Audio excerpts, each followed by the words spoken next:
Ashraf rock star Kuwait news అప్డేట్కు స్వాగతం. నేను మీ యాంకర్ ఆసియా.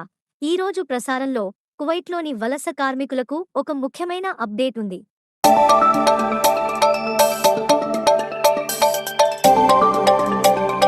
కువైట్లోని వలస కార్మికులకు ఒక ముఖ్యమైన అప్డేట్ ఉంది. జూలై 2025లో అమల్లోకి వచ్చే కొత్త ఎగ్జిట్ పర్మిట్ ఆవశ్యకత గురించి మనం చర్చిస్తాము. ప్రైవేట్ రంగంలోని అన్ని వలస కార్మికులు కువైట్ను విడిచిపెట్టడానికి ఎగ్జిట్ పర్మిట్ అవసరం.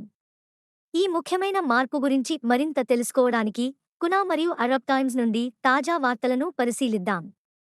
కొత్త విధానం ప్రకారం వలస కార్మికులు తమ సివిల్ ఐడి నంబర్ను ఉపయోగించి ఎగ్జిట్ పర్మిట్ కోసం అభ్యర్థనను సమర్పించడం తప్పనిసరి. ఇది సహెల్ యాప్ లేదా public authority of manpower website ద్వారా చేయవచ్చు.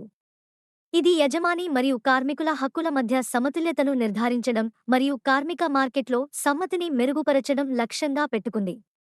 ముఖ్యంగా ఈ అవసరం కువైట్ను విడిచిపెట్టాలని ప్లాన్ చేస్తున్న అన్ని వలసదారులకు వర్తిస్తుంది, అది తాత్కాలికమైన లేదా శాశ్వతమైన నిష్క్రమణ అయినా.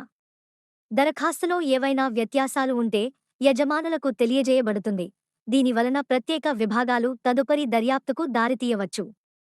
ఈ వ్యవస్థ జూలై 2025లో ప్రారంభం కానుంది. ప్రయాణానికి సిద్ధమవుతున్నప్పుడు కువైట్లోని ప్రవాసులు ఈ మార్పుల గురించి తెలుసుకోవడం చాలా ముఖ్యం. కువైట్లో వచ్చే తాజా వార్తలు మరియు మరిన్ని సమాచారం కోసం మా అష్రఫ్ రాక్ స్టార్ యూట్యూబ్ ఛానల్ను సబ్స్క్రైబ్ చేసుకోండి. Ashraf rock star Kuwait news అప్డేట్లో మాతో చేరినందుకు ధన్యవాదాలు. నేను ఆసియా. రేపటి తాజా వార్తలతో కలుపుకుందాము.